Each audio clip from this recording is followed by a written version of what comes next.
Vamos a continuar con la segunda conferencia sobre el tema de la escritura en Lacan. Vamos a dar paso a la segunda conferencia de la escritura en Lacan. Te doy la palabra, David. Muchas gracias.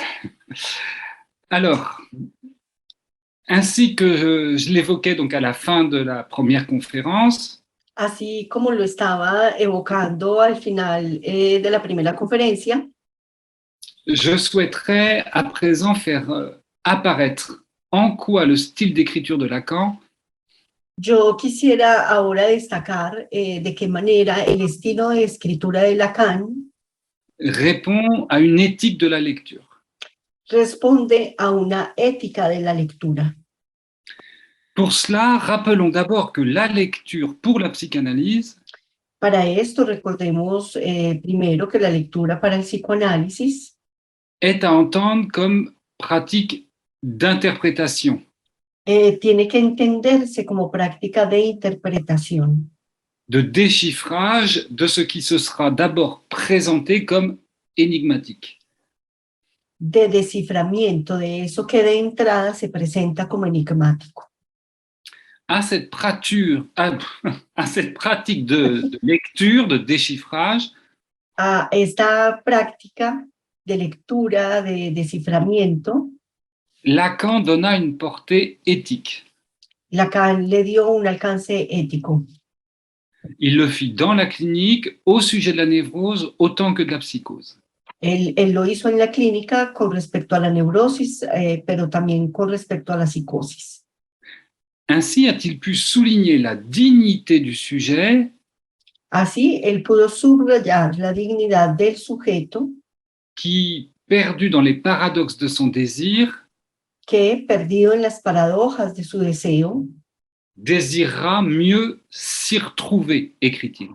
deseará orientarse allí mejor, escribe él. Il ajoute que cette division, certes, Él escribe que esta división, ne lui simplifie pas l'existence, de hecho, no le simplifica la existencia, mais qu'elle ne le classe pas si mal dans l'ordre de la dignité humaine. pero no lo sitúa tan mal en el orden de la dignidad humana. Au regard, pourrait-on ajouter, En comparación, podríamos agregar, au regard de l'obscurantisme de ceux qui, en comparación con el oscurantismo de quienes, s'assurant débilement de leur moi fort, asegurándose débilmente de su yo moi fuerte, croient savoir toujours où ils en sont. creen saber siempre dónde están. Lacan y reviendra dans Télévision, Lacan volverá sobre esto en televisión, opposant à la lâcheté morale que constitue la tristesse, oponiendo a la cobardía moral que constituye la tristeza, la vertu du gai savoir, la virtud de la galla ciencia, ce devoir de bien dire, écrit Lacan, ese deber de bien decir, dice Lacan, escribe Lacan, de s'y retrouver dans l'inconscient. ese deber de orientarse en el inconsciente.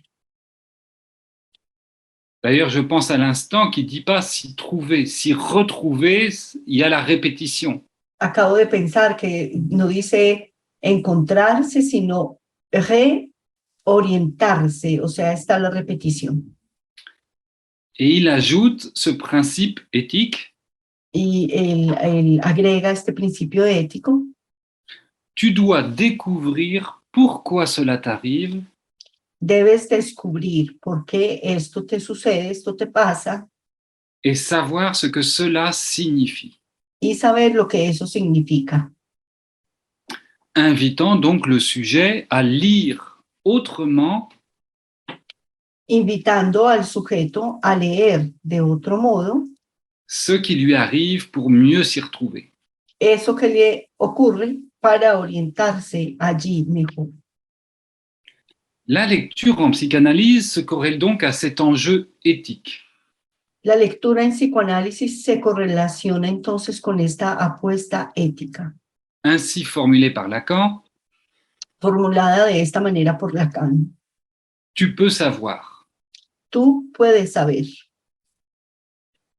Dans la suite des commentaires précédents, Siguiendo con los comentarios precedentes, rappelons donc que ce savoir ne sera pas à confondre avec une somme de connaissances recordemos que este saber no debe confundirse con una suma de conocimientos qui définirait un tout, que definiría un todo, mais qu'il relève d'une démonstration du réel énigmatique sino que surge de una demostración de lo real enigmático qui justement objecte au tout que justamente objeta al todo et à quoi aura répondu pour chaque sujet l'inconscient.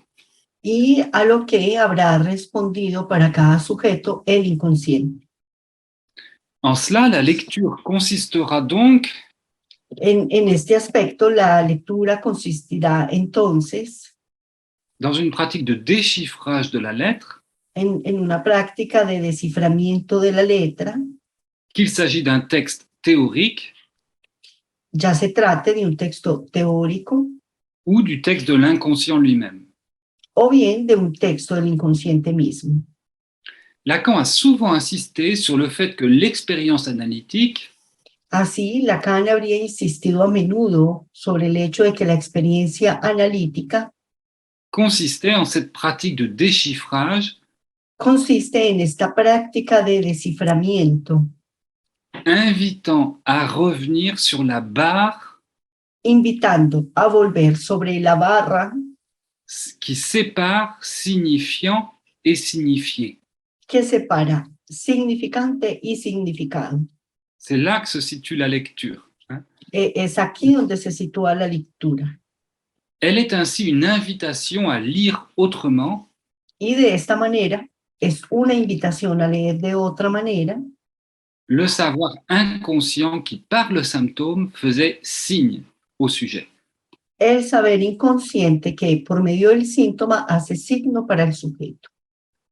Lacan commentera notamment dans son séminaire Encore. Lacan lo comentará especialmente en su seminario aún, Précisant cette articulation entre la lettre, le signifiant et le réel.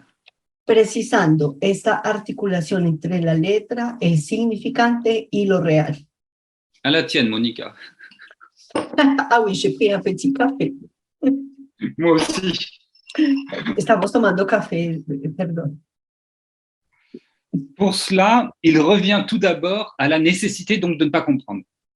Para ello, él vuelve en primer lugar a la necesidad de no comprender. De quoi parlons-nous quand nous désignons ce que nous ne comprenons pas? ¿De qué hablamos nosotros cuando señalamos lo que no comprendemos? De ce qui sépare le signifiant du signifié. De eso que separa el significante del significado. Ce que nous ne comprenons pas se rapporte à un signifiant que nous entendons. Lo que no comprendemos se remite a un significante, mais auquel nous ne savons pas quel signifié attribuer. Donne-moi un segundo parce que moi je ne trouve pas la phrase que tu viens de dire. Ce que nous ne comprenons pas se rapporte à un signifiant. Significa que no n'écoute pas, oui. Entonces, lo que no comprendemos se remite a un significante que escuchamos, pero al que no sabemos qué significado atribuirle. La façon dont on décidera du sens à donner à ce signifiant énigmatique La manera en la que uno decidirá el sentido que le dará a este significante enigmático dépendra alors de la façon dont on écrira ce signifiant. On la trouve le lien là entre écriture et lecture, entendement. dependerá entonces de cómo se escriba ese significante. David señala que aquí encontramos ese vínculo entre la lectura y la escritura, entre lo leído y lo escrito.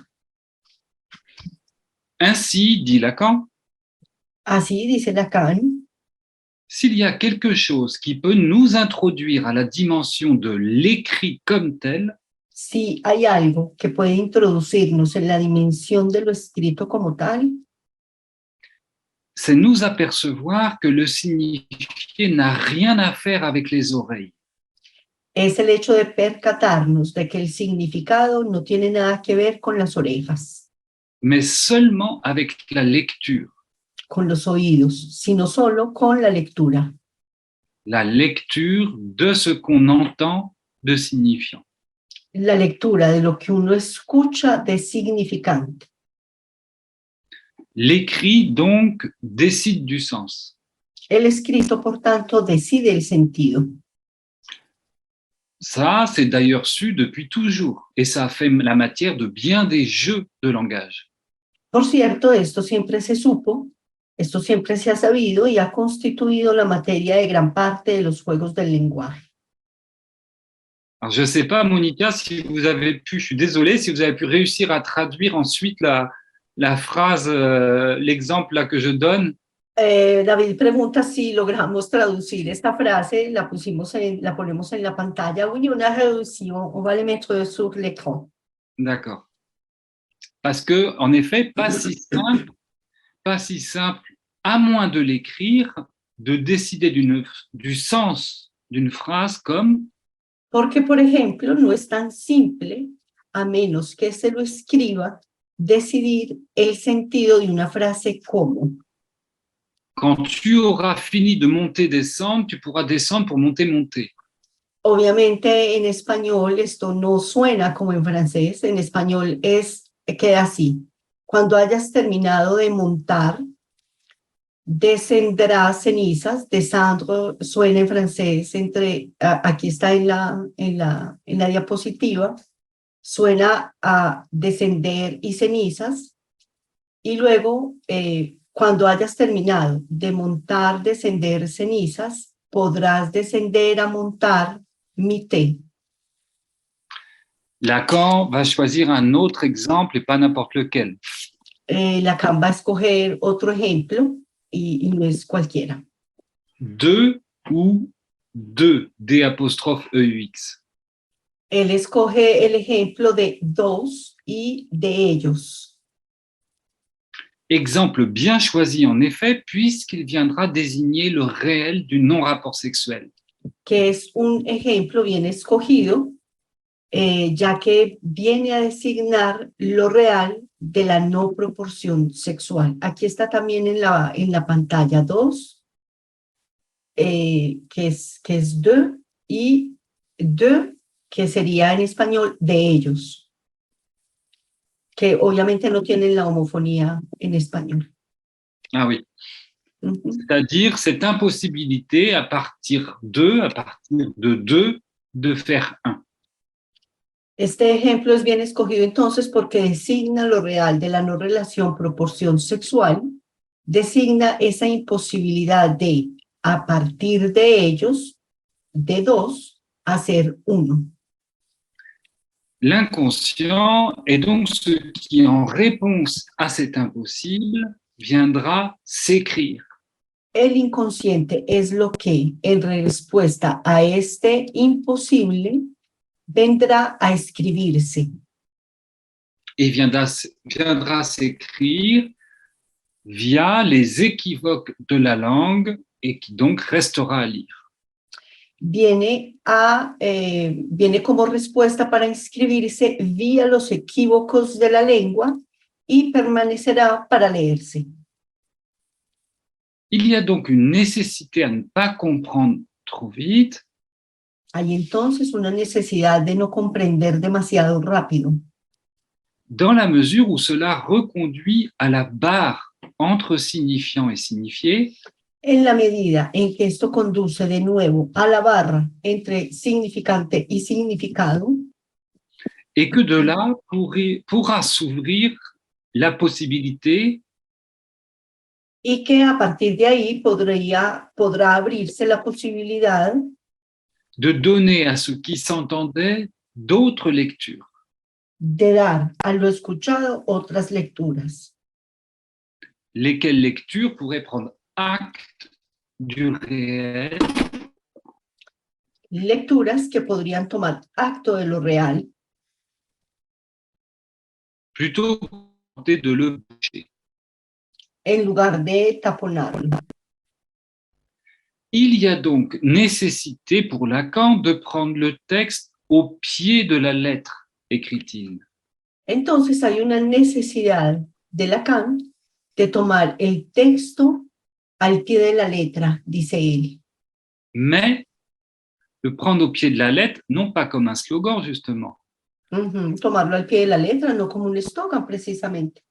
Le prendre au Comme un pied de la eslogan. lettre, le prendre au pied de la lettre pour, dit-il, tirer un dire autre du texte.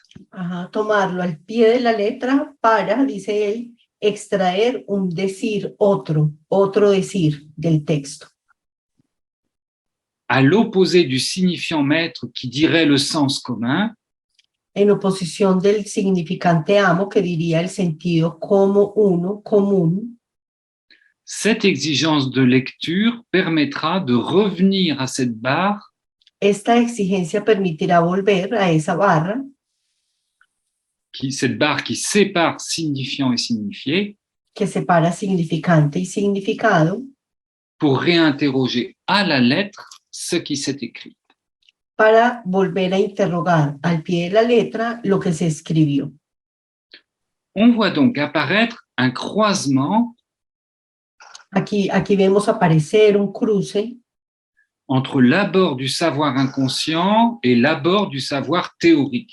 un entrecruzamiento entre el abordaje del saber inconsciente y del saber teórico. La psychanalyse invite à aborder le savoir de l'inconscient El psicoanálisis invita a abordar el saber del inconsciente et le savoir théorique de la même façon y el saber teórico del mismo modo, dès lors qu'elle donnera à chacun d'eux le statut d'un savoir textuel. ya que le dará a cada uno el estatuto de un saber textual. Lacan n'aura d'ailleurs cessé dans son enseignement de souligner l'importance en psychanalyse Lacan entonces no habrá cesado en su enseñanza de subrayar la importancia en psicoanálisis de l'étude des textes. del estudio de los textos. Son retour à Freud n'est pas un retour à la personne de Freud. Su retorno a Freud no fue un retorno a la persona de Freud. Son retour à Freud est un retour à la lecture de Freud. Su retorno a Freud fue un retorno a la lectura de Freud. De même, son propre style d'écriture, Incluso su propio estilo de escritura, par sa complexité, sa grammaire, ses équivoques, por su complejidad, su gramática, sus equívocos, ses aphorismes, sus aforismos, nécessite également de l'interroger à la lettre. necesita igualmente ser interrogado a la letra. Lacan ne l'ignorait pas, mais y voyait aussi une façon de transmettre la logique de l'inconscient. Lacan no lo ignoraba, sino que veía ahí también una manera de transmitir la lógica del inconsciente. Il fit à ce sujet plusieurs remarques. Y él hizo sobre este aspecto varias observaciones. La première sur laquelle je m'arrête est extraite d'une conférence qu'il fit en 1967 La primera sobre la cual voy a apoyarme está extraída de una conferencia que él hizo en 1967 dans un hôpital psychiatrique. en un hospital psiquiátrico. L'invitation lui était faite de venir présenter en province son enseignement. Se le hizo la invitación de venir a presentar en una zona rural su enseñanza. No en una zona rural, en una zona de provincia, no en una ciudad principal, su enseñanza. Je vais directement au premier mot de sa conférence. Voy directamente a sus primeras palabras en esta conferencia. Lacan dit ceci: Lacan dice lo siguiente: je ne pense pas vous livrer mon enseignement sous la forme d'un comprimé. no pienso darles mi enseñanza en forma de comprimido. Ça me paraît difficile. Me parece algo difícil. On fera peut-être ça plus tard. C'est toujours comme ça que ça finit. Quizá esto se haga un poco más tarde, ya que las cosas terminan siempre así. Quand vous êtes disparu depuis suffisamment de temps, Cuando uno ha desaparecido desde hace suficientemente tiempo, vous vous résumez en 3 lignes dans les manuels. a usted lo resumen en 3 líneas en los manuales. Donc, on retrouve ici ce que j'avais indiqué concernant la marchandisation du savoir, notamment à l'université. Aquí volvemos a encontrar lo que ya habíamos indicado antes con respecto a la mercantilización del saber, sobre todo en la universidad. Et notons qu'un comprimé, ça s'avale, ça se digère en une dose unique. Notemos que un comprimido, una pastilla, puede tragarse y digerirse, en una dosis única. Voilà précisément ce à quoi se refusait Lacan, Eso es precisamente a lo que se negaba Lacan. mais dont il devinait que ça l'attendait. Pero él adivina ya que eso le iba a pasar. Être réduit à ce qu'il appelle Ser reducido a lo que él llama du Lacan, lo de Lacan. comme on dirait du sel ou du poivre. Como diríamos de la sal y de la pimienta. Un produit, quoi, Un producto du Lacan. Il souligne de Lacan. Il souligne ici donc le risque que son enseignement soit réduit à une dose. Él señala aquí entonces el riesgo de que su enseñanza sea reducida a una dosis, 3 lignes dans un manuel universitaire, a 3 líneas en un manual universitario, et peu importe lequel, puisque dès lors ne compte plus ce que ces lignes auraient à dire. sin importar cuál manual, porque a partir de entonces no importaba lo que esas líneas tuvieran que decir. Il dit ceci, Dice lo siguiente: donc, quand vous êtes disparu depuis suffisamment de temps, cuando uno ha desaparecido desde hace bastante tiempo, suficiente tiempo, vous vous résumez en 3 lignes dans les manuels. usted se reduce a 3 líneas en los manuales. En ce qui me concerne, manuel, on ne sait d'ailleurs pas de quoi. En lo que a mí respecta, manuales, no se sabe, por otra parte, de qué. Je ne peux prévoir dans quel manuel je serai inséré. Yo no puedo anticipar en qué manuales seré incluido, pour la raison que je ne prévois rien de l'avenir de ce à quoi se rapporte mon enseignement, la ¿Por psychanalyse. qué? Porque no puedo anticipar nada del porvenir, ni de eso a lo que se refiere, del porvenir de eso a lo que se refiere mi enseñanza. Mais il ajoute, je souhaite, moi, qu'elle devienne quelque chose. Voy a repetir, porque no anticipo nada del porvenir de eso a lo que se refiere mi enseñanza, es decir, el psicoanálisis. Por mi parte, espero que llegue a ser algo. Il est alors frappant que pour que la psychanalyse puisse devenir quelque chose, Es entonces impactante que para que el psicoanálisis pueda llegar a ser algo et qu'elle puisse notamment se transmettre à un public, y que pueda sobre todo transmitirse a un público, Lacan n'aura accepté dans cette transmission aucun compromis. Lacan no haya aceptado en esa transmisión ningún compromiso. J'ai cité les premiers mots de cette conférence qu'il donna pour un public peu familier de son enseignement. Ya cité esas primeras palabras de esta conferencia que dio para un público poco familiarizado con su enseñanza. Mais pensons à ces autres fois où il s'adressa au grand public. Pero pensemos en estas otras ocasiones en las que él se dirigió al gran público. Sa radiophonie, bien sûr, Su radiofonía, por supuesto. du nom donné aux réponses qu'il fit pour la radio belge en 1970. El nombre que le dio a las respuestas que él dio en 1970 para la radio belga. Mais pensons aussi à télévision. Pero también pensemos en televisión. Télévision qui, elle aussi, repose sur un texte, et Tele- un texte difficile. televisión que también está apoyada en un texto y en un texto difícil. Lacan ne céda ici à aucune explication démagogique, Lacan no se dio aquí a ninguna explicación demagógica, à aucune entreprise marchande de communication, a ninguna empresa mercantil de comunicación, c'est-à-dire à rien qui aurait pu réduire son enseignement à une pilule à faire passer. es decir, a nada que haya podido reducir su enseñanza a un comprimido que haya que tragar, À un digeste, comme on dit du nom de cette collection de livres résumés. a un digest, que es la recopilación de resúmenes, pero que al mismo tiempo es un digestivo. Les écrits de Lacan ont justement la réputation d'être indigestes. Los escritos de Lacan tienen precisamente la reputación de ser indigeribles. Indigestes, en effet, pour ce qui serait une simple satisfaction de la demande du lecteur. Indigeribles, en efecto, para lo que sería una simple satisfacción de la demanda del lector, Mais pas sans lien avec ce qui justement se distingue de la demande, à savoir le désir. pero esta no es sin relación, sin vínculo con lo que justamente distingue la demanda del deseo.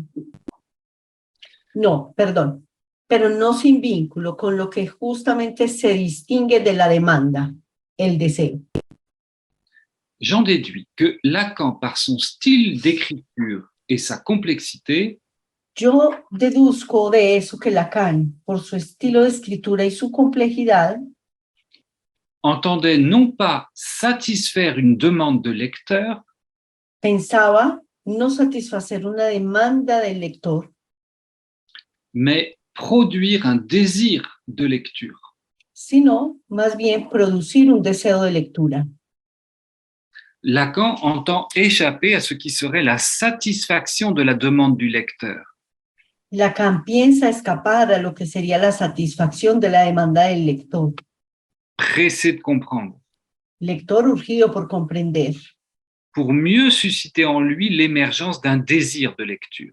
para suscitar mejor en él la emergencia de un deseo de lectura.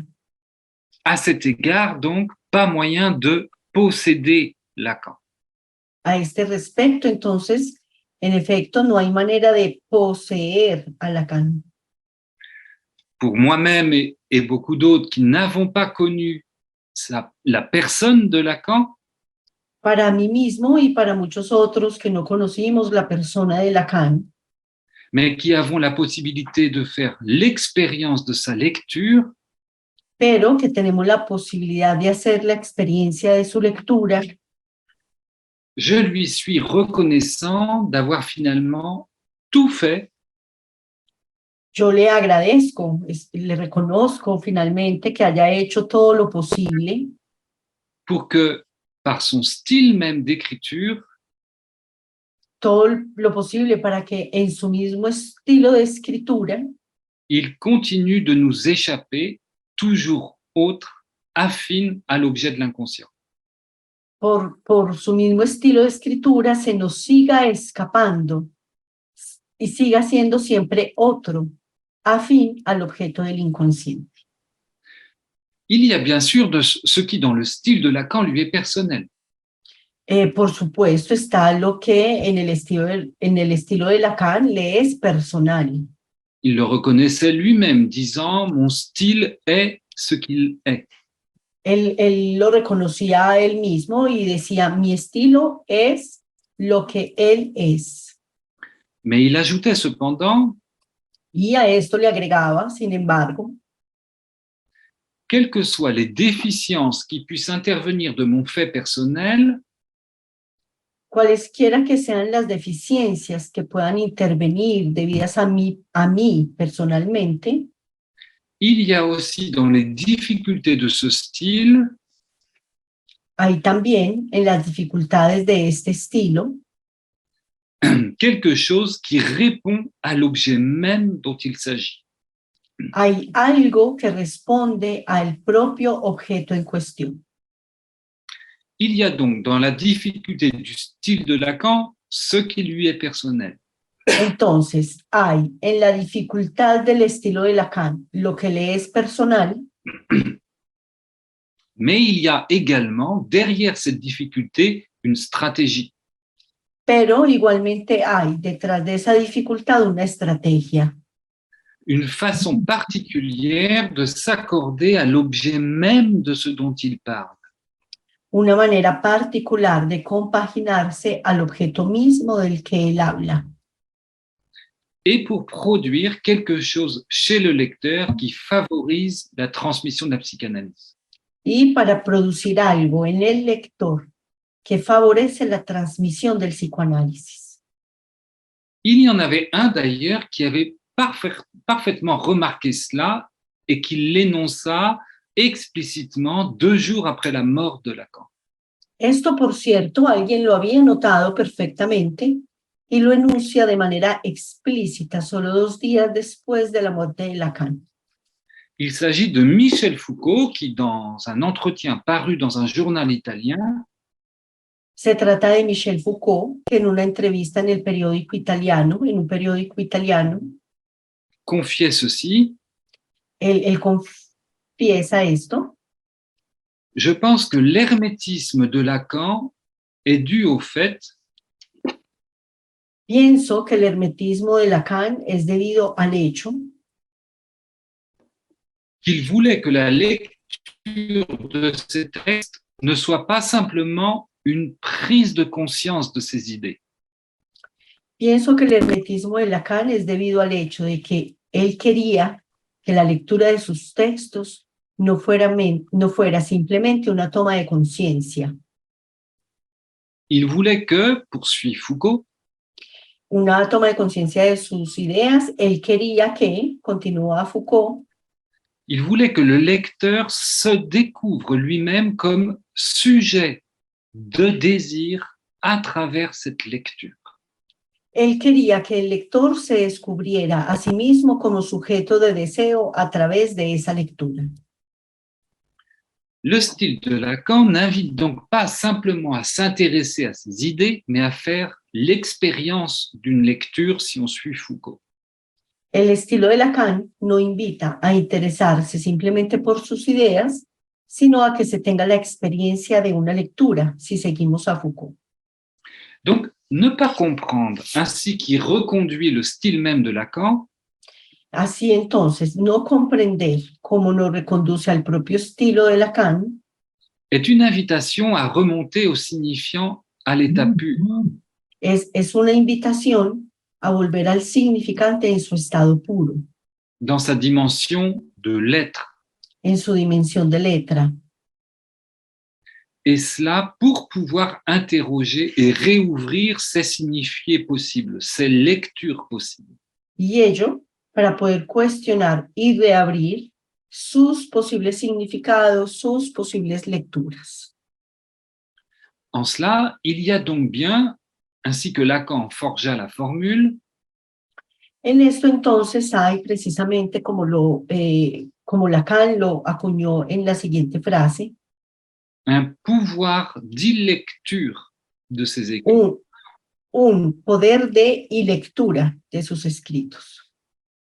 Il dira plus tard, Él dirá más tarde, en écrivant écrit sur l'enveloppe du recueil, escribiendo escritos en la portada de la recopilación, c'est ce que j'entendais moi-même m'en promettre, es lo que yo quería a mí mismo prometerme.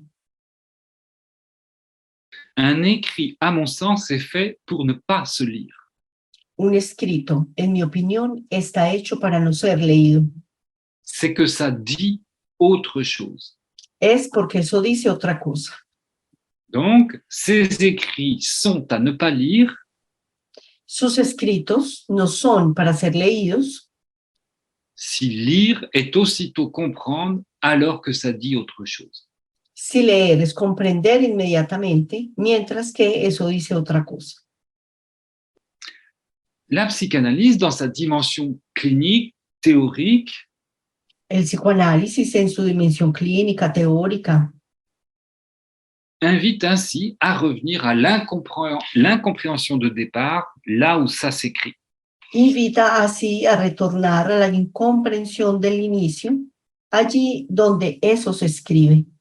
Lacan le dira ainsi plus tard, Lacan va a decirlo de esta manera más tarde. l'inconscient est ce qui se lit avant tout. El inconsciente es lo que se lee antes que todo. À partir de là, il argumentera à nouveau les particularités de son style. De ahí argumentará de nuevo las particularidades de su estilo. La barre qui sépare signifiant et signifié La barra que separa significante y significado est non seulement le signe qu'il n'y a pas de métalangage, no solo es el signo de que no hay metalenguaje, mais qu'il y a justement un impossible à dire. sino que justamente hay un imposible de decir. Et par son style, Lacan se voulait affine à ce réel. Y mediante su estilo, a través de su estilo, Lacan quería hacerse afín a este real. Il dit ceci, Dice lo siguiente: si j'écris comme j'écris, si escribo como escribo, c'est à partir de ceci que je n'oublie jamais, es a partir de esto que jamás olvido, à savoir qu'il n'y a pas de métalangage. a saber que no hay metalenguaje.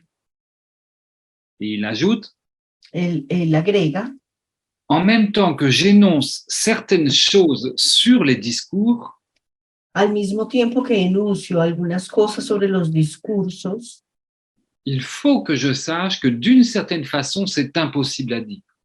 es preciso que sepa que de una cierta manera es imposible de decir. C'est justement pour ça que c'est réel. Es justamente por eso que es real. Et c'est pourquoi ces écrits, dit-il, représentent quelque chose Y es por esto que estos escritos, dice él, representan algo que es del orden de lo real. qui est de l'ordre du réel. Representan algo que es del orden de lo real. Je veux dire, dit-il, que c'est forcé qu'il soit écrit comme ça.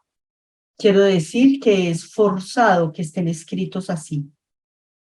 La psychanalyse, donc, sur le plan clinique et théorique, Que es forzoso que estén escritos así. El psicoanálisis sobre el plano clínico, así como el teórico, consiste en ce que Lacan appelle un savoir textuel, consiste en esto que Lacan llama un saber textual, au sens d'un savoir à interroger au niveau de la lettre et du réel qu'elle approche. en el sentido de un saber que interroga al nivel de la letra y lo real que ésta aproxima. Et c'est bien pourquoi, en effet, Lacan fut si peu pédagogue au sens d'explicatif. Y es entonces, entendemos la razón por la cual fue tan poco pedagogo en el sentido explicativo. Toujours à propos de ses écrits, il dira Vuelvo a propósito de sus escritos sobre los que él dirá: vous n'êtes pas forcé de les comprendre. nadie está obligado a comprender. Si vous ne les comprenez pas, tant mieux. Si ustedes no lo comprenden, tanto mejor. Ça vous donnera justement l'occasion de les expliquer. Pues tendrán así la oportunidad de explicarlos. Cela fut aussi sa démarche dans son abord de Freud. Esta fue también su manera de proceder en su abordaje de Freud. Rappelons quelle lecture extrêmement précise il fit de ces textes. Recordemos qué lectura extremadamente precisa hizo de estos textos, Questionnant leur traduction, leurs évolutions, interrogando su tradición, sus evoluciones et surtout, à partir de là, leurs conséquences dans l'expérience analytique. y sobre todo a partir de allí sus consecuencias en la experiencia analítica. La psychanalyse, dit-il, à consistance des textes de Freud, c'est là un fait irréfutable. El psicoanálisis tiene consistencia gracias a los textos de Freud. Este es un hecho irrefutable. Aborder le texte de Freud nécessite donc une exigence de lecture. Abordar el texto de Freud necesita entonces de una exigencia de lectura. Pour cela, Lacan en appelle à un commentaire littéral. Por eso Lacan hace el llamado a hacer un comentario literal qui puisse donner privilège à ce qu'il appelle la lettre de Freud. que pueda privilegiar lo que él llama la letra de Freud. Par la lecture de Freud, j'entends, dit-il, sa lecture au pied de la lettre, Por la lectura de Freud, yo entiendo, dice él, su lectura al pie de la letra et non des ouvrages de seconde main. y no por la vía de los trabajos de segunda mano. Est-ce que ça veut dire alors que Lacan fait de Freud un texte sacré? Quiere decir entonces que Lacan habría hecho del texto de Freud un texto sagrado. Est-ce que ça veut dire que nous-mêmes, avec Lacan, on ferait de Lacan un texte sacré?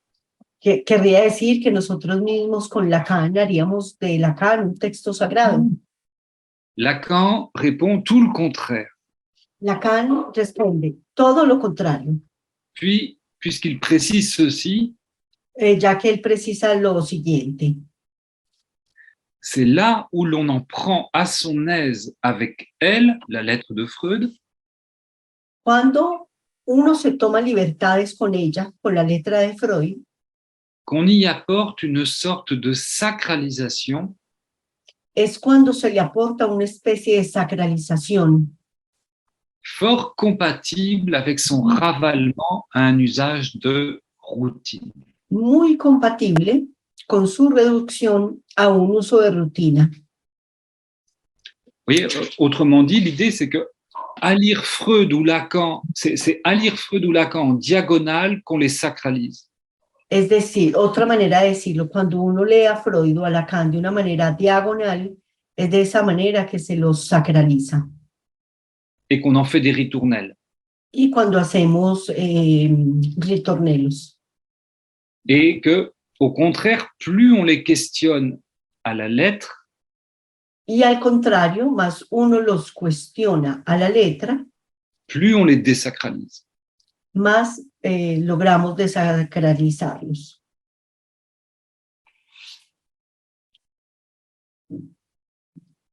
Et d'ailleurs, là je passe quelques lignes, Monica, Oui, et d'ailleurs, Lacan aura pu dire qu'il a, à propos de ses écrits, qu'il a tout fait pour qu'ils ne puissent pas être lus en diagonale. y entonces él, hablando de esto, él dice sobre sus escritos que no se pueden leer de manera diagonal, que él hizo todo para que no se leyeran de manera diagonal, de manera rápida. Et c'est vrai, on le sait chacun, c'est impossible de lire Lacan en diagonale. Y sabemos, todos lo sabemos, que es imposible leer a Lacan de manera diagonal.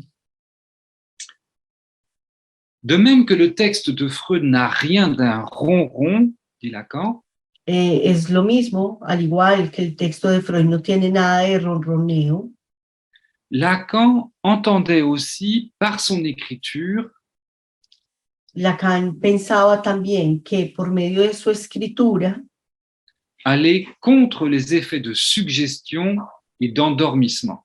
por medio de su escritura pensaba ir en contra de los efectos de sugestión y de adormecimiento. Il dira « Un discours est toujours endormant Él dirá, un discurso es siempre endormecedor, sauf quand on ne le comprend pas, salvo cuando no se lo comprende. alors il réveille. » Entonces allí despierta. Lacan, par son écriture, Lacan, por medio de su escritura, tâchait donc d'aller contre les effets de pouvoir du signifiant. trataba entonces de ir en contra de los efectos del poder del significante. Lire supposera d'accepter d'abord de ne pas comprendre, Leer supondrá aceptar en primer lugar, no comprender, non par simple modestie, no por simple modestia, mais pour rester réveillé aux questions que le texte nous pose. sino para permanecer despierto a las preguntas que el texto nos plantea.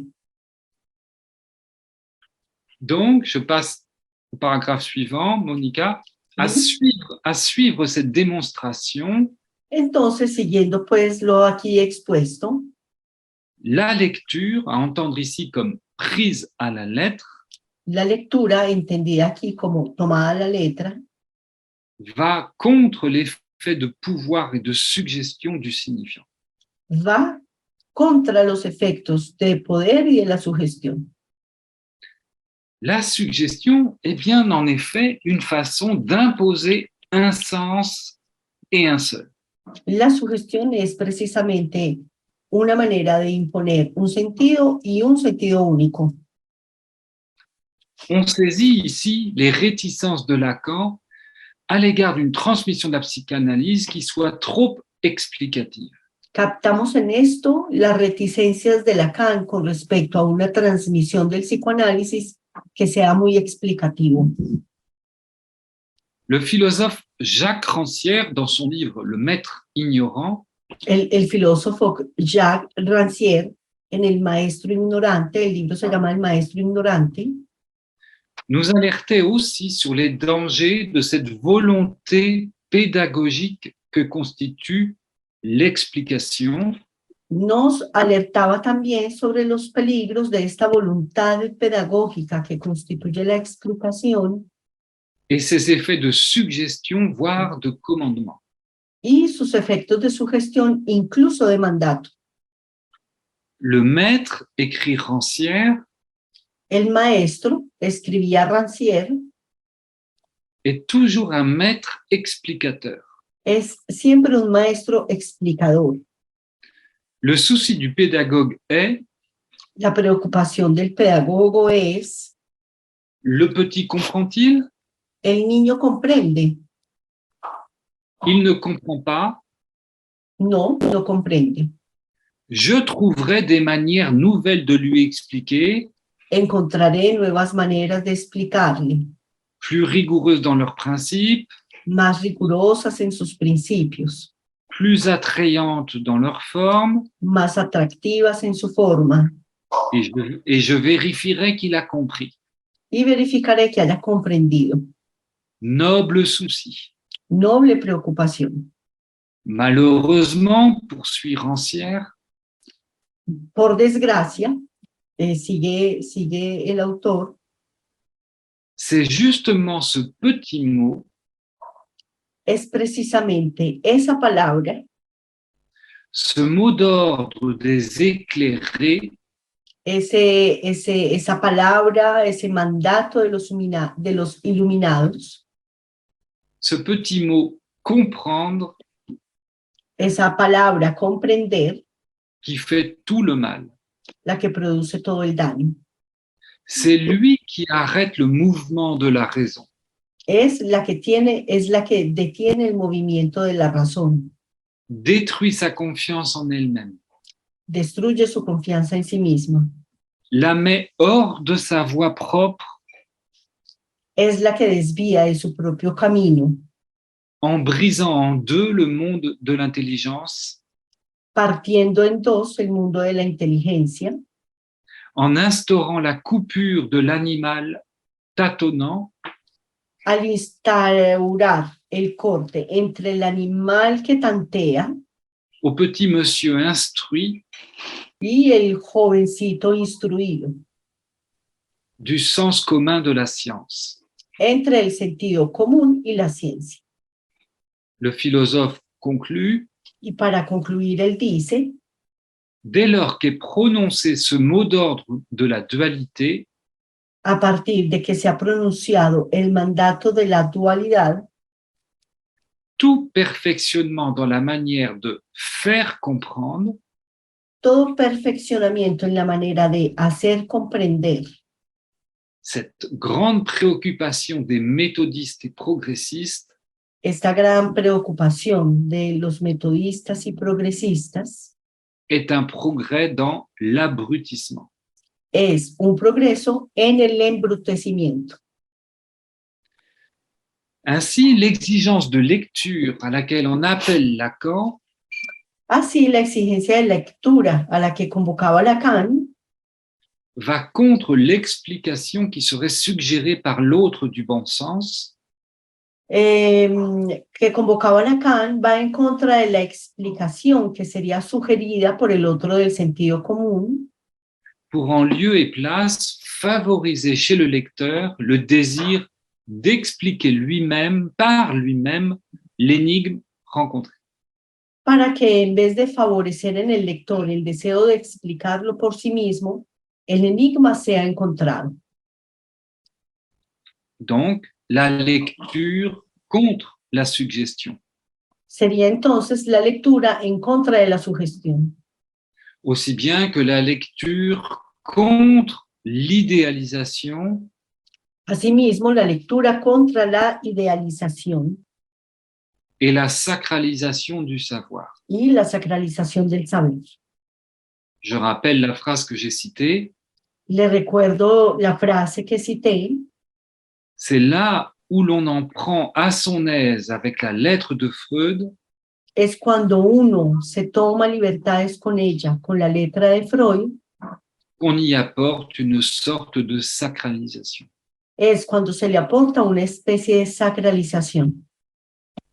Nous voici donc revenus au pouvoir du signifiant maître Henos aquí de regreso al poder del significante amo et au risque de comprendre trop vite, y al riesgo de comprender muy rápidamente, de plaquer un sens formaté de chapar un sentido formateado sur les questions fondamentales pour la clinique. sobre las preguntas fundamentales para la clínica. Avec la psychanalyse, ne pas comprendre n'est pas une faute. Con el psicoanálisis, no comprender no es un error. Elle est une chance, Es más bien una oportunidad, una posibilidad, un instant de réveil salutaire où chacun pourra s'essayer à cette expérience de lecture. un momento de despertar saludable en el que cada uno podrá probarse en esta experiencia de lectura. Par la lecture, il s'agirait donc de utiliser le texte lacanien lui-même. Mediante la lectura se trataría, por lo tanto, de desacralizar al texto lacaniano mismo, Au risque sinon de retomber dans son usage de ritournelle ou de propagande. a riesgo de lo contrario, de recaer en su uso de ritornello, incluso de propaganda, Ce qui en psychanalyse serait un comble. lo que en psicoanálisis sería el colmo. Lacan avait d'ailleurs souligné l'existence de la propagande psychanalytique. Lacan además no habría dejado de subrayar la existencia de la propaganda psicoanalítica, avec ses volontés d'universalisation, d'uniformisation et de sacralisation d'une cure type. con su intención de universalización, de uniformización y de sacralización de una cura tipo, Se faisant modèle d'une bonne pratique où plus rien ne serait inventé ni à questionner. haciéndose modelo de una buena práctica en la que nada más tendría que inventarse ni cuestionarse. Les préoccupations que résume le terme de propagande, écrit Lacan, Las preocupaciones que expresa el término de propaganda, escribe Lacan, sont l'effectif à étendre, la foi à propager, le standard à protéger. ajá, las preocupaciones son el efectivo que ensanchar, la fe que propagar, el estándar que proteger. Il y reviendra quelques années plus tard en ces termes, Él vuelve sobre esto unos años más tarde en estos términos. je ne fais pour qu'il y ait des analystes aucune propagande. No hago para que hayan analistas ninguna propaganda. Le mot de propagande est vraiment associé, dit-il, depuis longtemps à l'idée de foi. La palabra propaganda está realmente asociada, dice él, desde hace mucho tiempo a la idea de la fe. Enfin, de propaganda. C'est comme ça que le mot est né, de propaganda fide. Es así como la palabra surgió, de propaganda fidei. Au slogan de la propagande viennent donc s'opposer notamment les petites phrases de Lacan et autres aphorismes. A los eslóganes de la propaganda vienen a oponerse especialmente las cortas frases sentencia de Lacan y otros aforismos. Le caractère énigmatique de ces petites phrases avait cette première fonction: El carácter enigmático de esas cortas frases sentencias tenían esta primera función: suspendre l'autorité et la prétention du sens commun suspender la autoridad y la pretensión del sentido como uno, común, pour mieux dévoiler le hors-sens qui nous affecte inconsciemment. para mejor develar el sinsentido que nos afecta inconscientemente a cada uno. En cela, la psychanalyse a pour visée de rendre le signifiant maître un peu moins con, dira Lacan.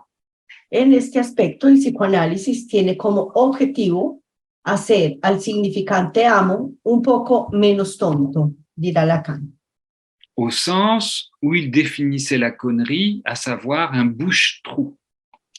en el sentido en el que él definía la tontería como un tapa agujeros. Le sens commun est éminemment ce qui pourra servir de bouche-trou. El sentido común es eminentemente lo que podría servir de tapagujeros. Je souligne toutefois dans cette formule de Lacan, un peu moins con, Yo señalo en esta intención de Lacan un poco menos tonto, la visée non transgressive de la psychanalyse. Señaló aquí el objetivo subversivo del psicoanálisis. Il ne s'agit pas de nous libérer du signifiant maître, ce qui est impossible, Porque no se trata de liberarnos del significante amo, que es imposible, mais de le rendre un peu moins con, pero de hacerlo un poco menos tonto, un peu seulement. solamente un poco. Un peu seulement dans la mesure où du sens viendra toujours se déverser Solamente un poco en el sentido de que el sentido vendrá siempre de todas maneras a integrarse face à ce qui n'en a pas, frente a eso que no tenemos. mais un peu moins con quand même, Pero un poco menos tonto de todas maneras, dès lors que le sujet gagnera desde el momento en el que el sujeto ganará dans l'aperçu de cette vanité du signifiant maître en la percepción, en el atisbo de esta vanidad del significante amo et de l'absence du rapport sexuel, y de la ausencia, aquí también hay un juego de palabras entre ausencia y ausentido de la relación proporción sexual d'autres façons possibles de le lire. y otras maneras posibles de leerlo. J'ai évoqué en quoi les petites phrases de Lacan étaient à distinguer des slogans. Yo evoqué de qué manera las cortas frases sentencias de Lacan debían distinguirse de los eslóganes, Autant que le discours analytique est à distinguer du discours du maître. así como el discurso analítico tiene que distinguirse del discurso del amo. Pour continuer de souligner la portée de ces petites phrases, Para continuar subrayando el alcance de estas cortas frases sentencia, je souhaiterais aussi les distinguer de ce qui, pour Heidegger, yo quisiera también distinguirlas de lo que para Heidegger constitue le paradigme du discours scientifique, constituye el paradigma del discurso científico, la formule. que es la fórmula. Il faut, pour éclairer cette thèse du philosophe, Es preciso para esclarecer esta tesis del filósofo en revenir à son commentaire sur la vérité. volver a su comentario sobre la verdad. À le suivre, nous sommes passés dans l'histoire Siguiéndolo, pasamos por la historia d'une vérité nommée par les penseurs de l'Antiquité grecque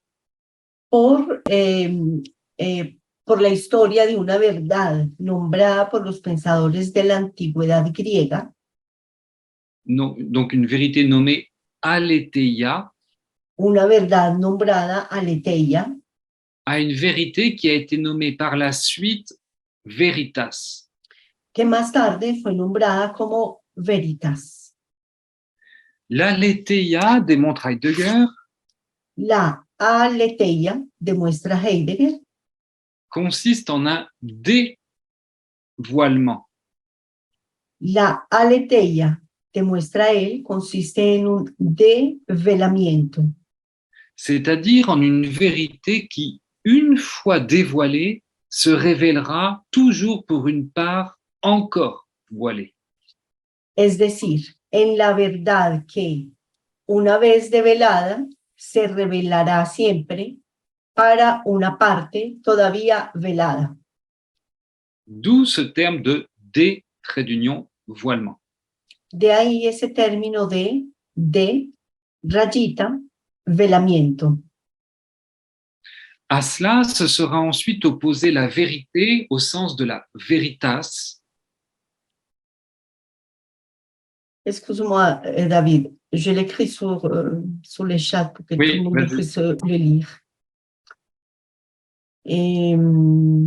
Entonces, develamiento. A ello se le hará opuesto después la verdad en el sentido de la veritas, celle du discours scientifique qui, elle, pourrait être entièrement dévoilée et donc calculée.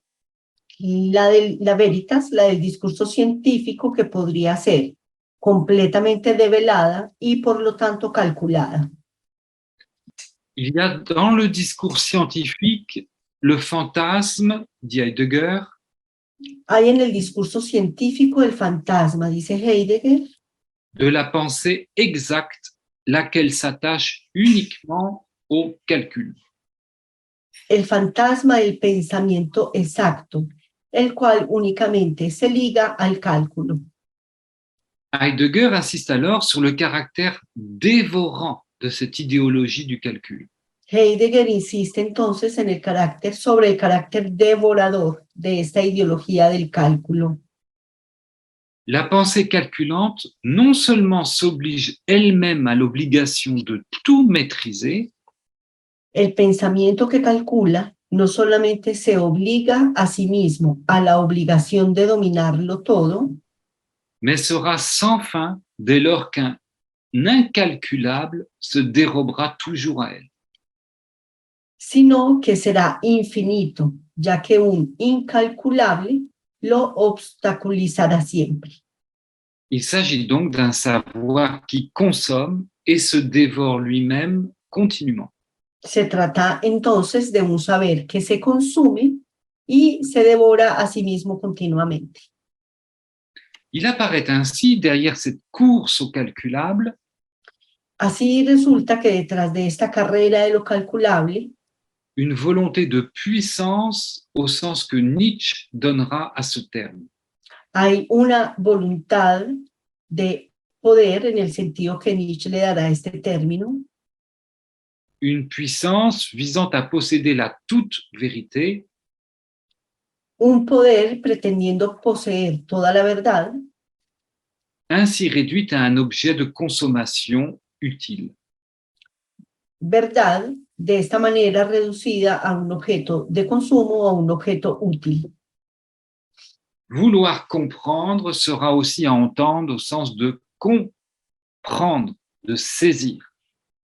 Querer comprender tendrá que entenderse también en el sentido de comprender, de captar, de tomar.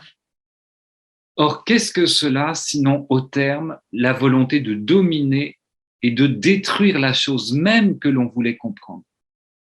Ahora bien, ¿qué es esto sino finalmente la voluntad de dominar y de destruir la cosa misma que queríamos comprender?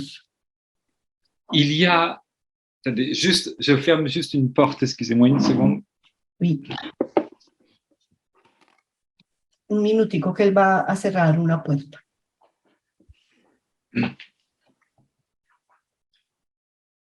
Il y a dans ce discours la volonté, derrière sa visée, de tout dévoiler, Hay en este discurso la voluntad, detrás de esta intención de develarlo todo, une façon de rejeter tout ce qui pourrait apparaître dans un éloignement, una manera de rechazar precisamente lo que podría resultar en un alejamiento, une altérité ou une différence. una alteridad o una diferencia. Ici, écrit Heidegger, Aquí escribe Heidegger, le sans distance règne. el sin distancia reina. Le fantasme de la connaissance se révèle ainsi El fantasma del conocimiento se revela así, être ce rêve de savoir qui voudrait abolir l'énigme, ser ese sueño del saber que querría abolir el enigma, une façon de s'opposer à l'expérience de l'hétéros, una forma de oponerse a la experiencia del éteros, de ce qui, même proche, nous reste lointain, à distance différente. de eso que, aun estando cerca, permanece distante, a distancia diferente. Toutes les formules sont dangereuses, en conclut Heidegger. Todas las fórmulas son peligrosas, concluía entonces el filósofo Heidegger. Je saute une phrase, Monica. Oui, Voilà aussi en quoi il s'agirait de ne pas réduire les petites phrases de Lacan à de simples formules. por eso entonces de lo que se trataría sería de no reducir las cortas frases sentencias de Lacan a simples fórmulas, Quand leur style énigmatique entendait au contraire ménager cet espace nécessaire cuando su estilo enigmático pretendía, al contrario, mantener ese espacio necesario à ce que l'altérité de la vérité puisse se dévoiler. para lo que la alteridad de la verdad pudiese develar. Lacan lui-même y a insisté à propos de l'enseignement de Freud. Lacan mismo habría insistido en eso a propósito de la enseñanza de Freud, regrettant qu'on ait réduit cet enseignement à ce qu'il appelle des formules toutes faites. lamentando que este Freud hubiera sido reducido a fórmulas preestablecidas. Le texte de Freud, poursuit-il, El texto freudiano prosigue él, n'est pas un de ces textes à deux dimensions, infiniment plats, comme disent les mathématiciens. el texto freudiano, sigue él, no es uno de estos textos en dos dimensiones, infinitamente plano, como dicen los matemáticos. Et d'ailleurs, en France, on peut dire d'une formule qu'elle est plate. Incluso comenta David que en Francia uno puede decir que una fórmula es plana. Il y a donc aussi pour Lacan une architecture Entonces, por lo tanto, también hay para Lacan una arquitectura, un espace de la petite phrase. un espacio de la corta frase sentencia. On revient ici à ce dont je suis parti. Volvemos aquí entonces a donde yo había partido. Cet espace entre les lignes à quoi invite le interligere. Ese espacio entre las líneas al que invita el interligere.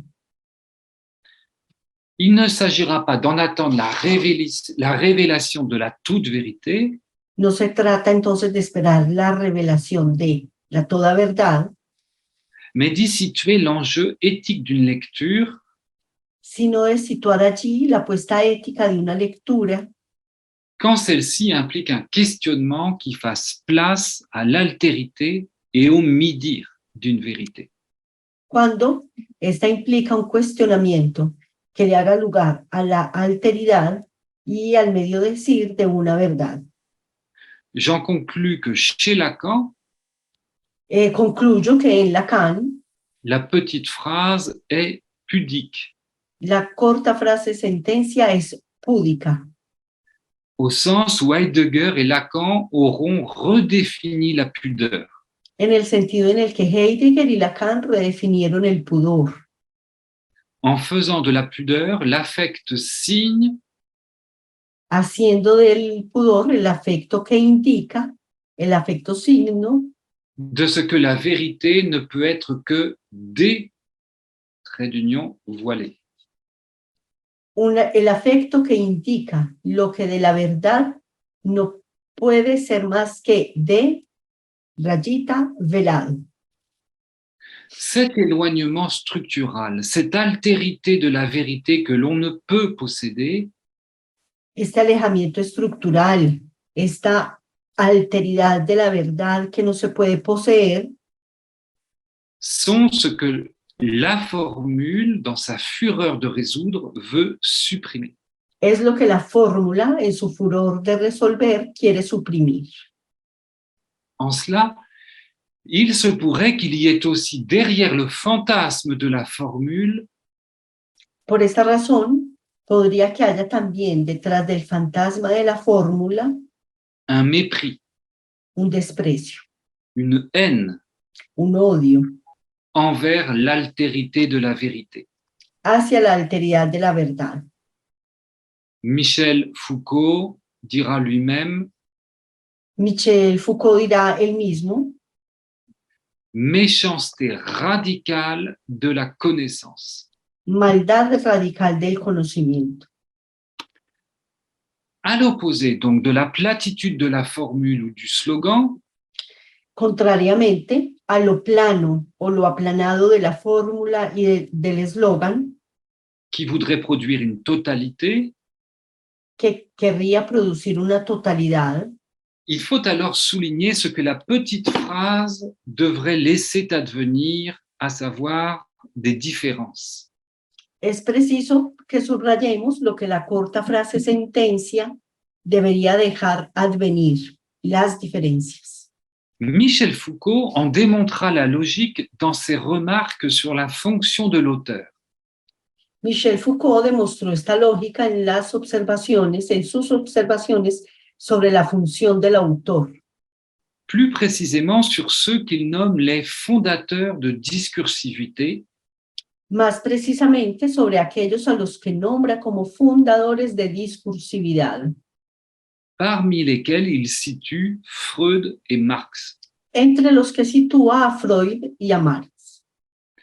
Il ne s'agit pas là d'auteurs qui, à la suite de leur œuvre, No se trata allí de autores quienes, tras su obra, auraient rendu possible d'autres œuvres par analogie avec la leur. habrían hecho posible otras obras por analogía con la suya. Il s'agit d'auteurs qui, par leur œuvre, Se trata más bien de autores que por su obra auront rendu possible, dit Foucault, habrán hecho posible, dice Foucault, auront rendu possible un certain nombre de différences. habrán hecho posibles un cierto número de diferencias. Ce sont des auteurs qui, poursuit Foucault, Se trata de autores que, continúa Foucault, je cite, lo cito, ont ouvert l'espace pour autre chose qu'eux et qui pourtant appartient à ce qu'ils ont fondé. se trata de autores que, lo cito, abrieron el espacio a algo distinto de ellos mismos y que, sin embargo, pertenece a lo que fundaron. Ainsi, dit encore Foucault, Así, sigue Foucault, dire que Freud a fondé la psychanalyse, decir que Freud fundó el psicoanálisis, c'est dire que Freud a rendu possible un certain nombre de différences es decir, que Freud hizo posible un cierto número de diferencias par rapport à ses textes, con respecto a sus textos, à ses concepts, a sus conceptos, à ses hypothèses qui relèvent toutes du discours psychanalytique lui-même. a sus hipótesis que pertenecen todos al discurso psicoanalítico mismo. Ainsi, à la recherche dite scientifique qui voudrait tout consommer, Entonces, así la llamada investigación científica que querría devorarlo todo et ainsi réduire chaque chose au même, y consumirlo de manera que, siendo así, reducir cada cosa a lo mismo, s'opposent ces fondateurs de discursivité qui ouvrent un espace qui rendent possible des différences. se oponen, voy a volver a leer ese pedacito, a la susodicha investigación científica que querría devorarlo todo y consumirlo, y siendo así reducir cada cosa a lo mismo, se oponen estos fundadores de discursividad, que abren un espacio que hace posible las diferencias. À cela, ajoutons encore un autre développement de Foucault, A este aspecto le podemos agregar otro desarrollo de Foucault, nommé par lui retour à l'origine. que fue nombrado por él retorno al origen. Dans cette même conférence, Foucault questionne en effet ce que comporte le retour à. En esta misma conferencia, él cuestiona lo que implica hacer retorno À l'exemple, bien sûr, du retour à la lecture de Freud qu'opéra Lacan. El ejemplo es, por supuesto, del retorno a la lectura de Freud que realizó Lacan. Lacan assistait d'ailleurs à cette conférence de Foucault. Lacan asistió, de hecho, a esta conferencia de Foucault. Et il faudrait d'ailleurs situer ce retour à la lecture de Freud Y habría que situar a este retorno a la lectura de Freud aux côtés d'autres retours du même ordre et qui lui succédèrent. al lado de otros retornos del mismo orden y que le siguieron. Par exemple, le retour à Marx qu'a effectué Louis Althusser, Por ejemplo, el retorno a Marx que realizó Luis Althusser, le retour à Heidegger qu'a proposé Jacques Derrida, el retorno a Heidegger que propuso Jacques Derrida. Dès lors, en quoi consiste, selon Foucault, ce retour à? Entonces, ¿en qué consiste, según Foucault, ese retorno a? Il s'agira d'un retour non pas seulement au texte de l'auteur, No se tratará más bien de un retorno no solamente al texto del autor, mais à ce qui demeure comme manque dans ce texte. sino a lo que habita como falta en ese texto. Je cite Foucault. Cito Foucault. On revient à un certain vide que l'oubli a esquivé ou masqué. Se regresa a un cierto vacío que el olvido esquivó o enmascaró, Qu'il a recouvert d'une fausse, d'une mauvaise plénitude. que recubrió de una falsa o de una errónea plenitud. Et le retour doit redécouvrir cette lacune et ce manque. Y el retorno debe redescubrir esta laguna y esta falta. Il s'agit de ce qui est dit à travers les mots, Se trata de lo que es dicho a través de las palabras, dans leur espacement, écrit Foucault, en su espaciamiento, dice Foucault, dans la distance qui les sépare. en la distancia que las separa. On revient à nouveau à cette interligéré dont on est parti, Volvemos entonces a este interligere del que partimos, à cette lecture qui permet aussi de questionner l'espace d'entre les lignes. a esta lectura que permite también cuestionar el espacio entre las líneas. Louis Althusser, posant la question « Qu'est-ce que lire ?», Luis Althusser, planteando la pregunta ¿qué es leer?, le commente à son tour. lo comenta a su vez. Un champ théorique doit être défini, dit-il, Un campo teórico debe ser definido, dice él, comme un espace limité par un autre espace au dehors de lui. debe ser definido como un espacio limitado por otro espacio fuera de él, Tout en précisant qu'il porte son dehors al mismo tiempo que au precisa, dedans de soi. al mismo tiempo que precisa, Tout en précisant qu'il porte son dehors au dedans de soi. al mismo tiempo que precisa, llevando su exterior fuera de sí mismo. C'est ça. J'en déduis donc que le retour à la lecture de Freud Deduzco de eso que el retorno a la lectura de Freud ou de Lacan ne devrait pas nous conduire a la lectura de Freud o de Lacan no debería conducirnos à trouver dans leur texte notre garantie, le dernier mot. a encontrar en sus textos nuestra garantía, la última palabra, Mais d'y retrouver au contraire ce qui décomplète, sino de volver a encontrar ahí, al contrario, lo que descompleta, ce qui troue le savoir, lo que agujerea el saber, ce qui restitue la possibilité d'une question ainsi que celle de lectures différentes. lo que restituye la posibilidad de una pregunta, así como la posibilidad de lecturas diferentes. Sans quoi, ainsi que Lacan en épinglait le risque, Sin lo cual, así como Lacan poniendo en evidencia el riesgo, nous ferons, je cite Lacan, haremos, cito a Lacan, nous ferons de la théorie, ou plutôt le ressassement qui porte ce nom, la evidencia el riesgo, haremos de la teoría, o más bien el machacar que lleva ese nombre, le remplissage du lieu où une carence se démontre, el rellenamiento de un lugar donde una carencia se demuestra, sans qu'on sache même la formuler. sin que se sepa ni siquiera formularla. Je conclus sur... Voy a Dernier concluir sobre paragraphe. esto. Es el último Je m'excuse à parágrafo. nouveau. Je m'excuse une seconde, je dois fermer une porte.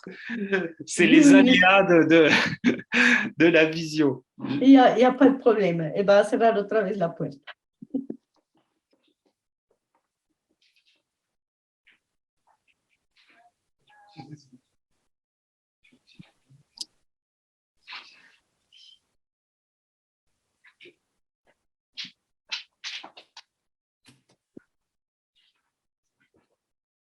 Voilà, excusez-moi.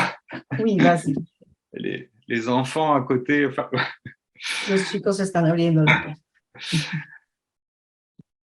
L'écriture de Lacan, avec ses petites phrases énigmatiques, Entonces, la escritura de Lacan, con sus cortas frases, sentencias enigmáticas et ses mathèmes, y sus matemas, cette façon d'échapper à qui voudrait la posséder, esta manera de escapar de los que quisieran poseerla, la posséder pour en venir à bout, poseerla para superarla, avait aussi cette visée de maintenir la nécessité éthique du questionnement et de la lecture. tenía también este objetivo de mantener la necesidad ética del cuestionamiento y de la lectura. Pour le dire à nouveau avec Foucault, Para decirlo de nuevo con Foucault, l'écriture de Lacan fait œuvre la escritura de Lacan hace obra en tant qu'elle parle dans la direction de cette absence. en tanto que ésta habla en la dirección de esta ausencia.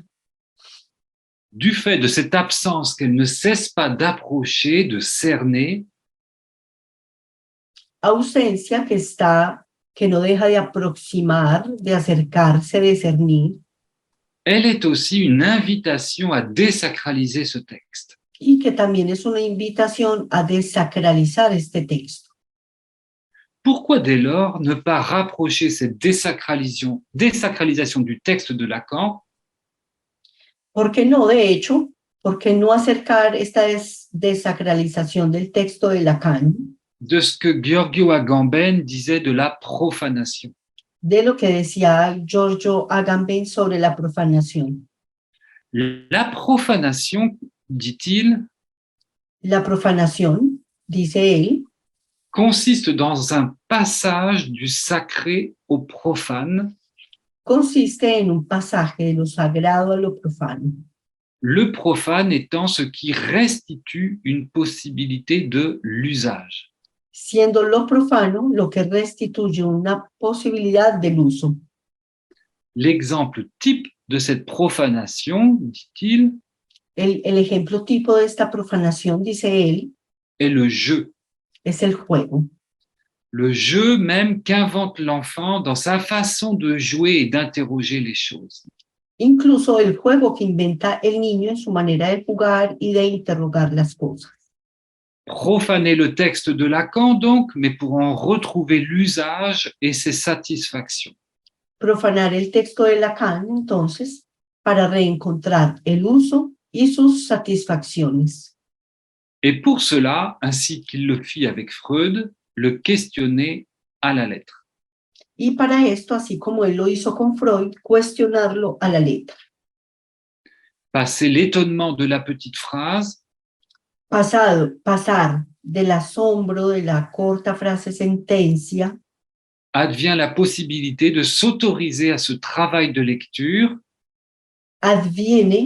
advenir a la posibilidad de autorizarse en el trabajo de lectura qui permettent non seulement de déchiffrer l'énigme première, que permita no solo descifrar el primer enigma, mais d'y gagner quelques surprises et pourquoi pas sino ganar de allí, alguna sorpresa y, ¿por qué no?, un amusement gamin. algún entretenimiento travieso.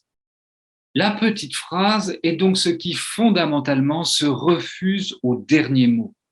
La corta frase sentencia es entonces lo que fundamentalmente se niega a la última palabra, mais qui justement nous permet d'approcher le fait que manque le dernier mot. más bien permite acercarse a lo que falta en esta última palabra.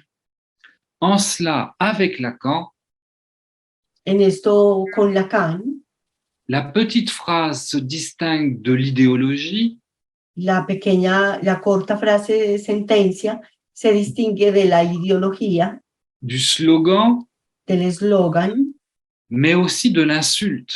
así como del insulto. De l'insulte dont Lacan avait justement dit qu'elle était le premier et le dernier mot d'une phrase. Del insulto del cual Lacan habría aislado la pretensión de ser la primera y la última palabra de una frase. Il y a donc une éthique de la petite phrase Hay, por tanto, una ética de la corta frase sentencia qui n'est autre que l'éthique même de la psychanalyse, que no es otra, más allá de la ética del psicoanálisis. et à savoir faire passer,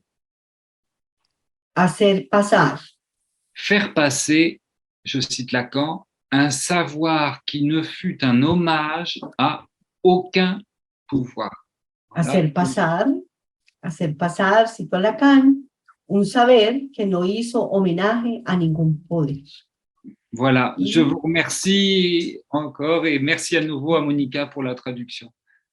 Bueno, entonces de nuevo gracias a todos y a Mónica por la traducción.